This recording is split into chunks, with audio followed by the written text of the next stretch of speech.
প্রহসনের প্রজ্ঞাপন, 5% প্রজ্ঞাপন, তুমি কে আমি কে,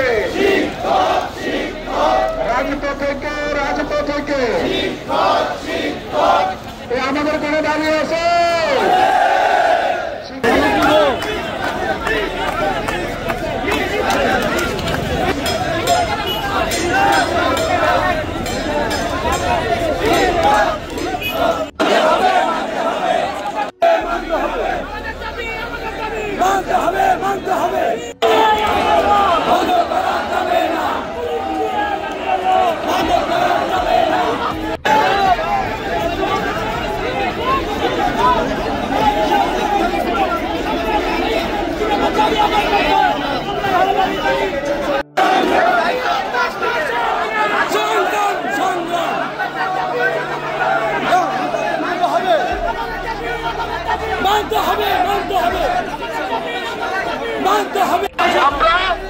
আমরা কোনো ব্যারিকেড ভাঙবো না, পুলিশকে আমরা সহযোগিতা করবো।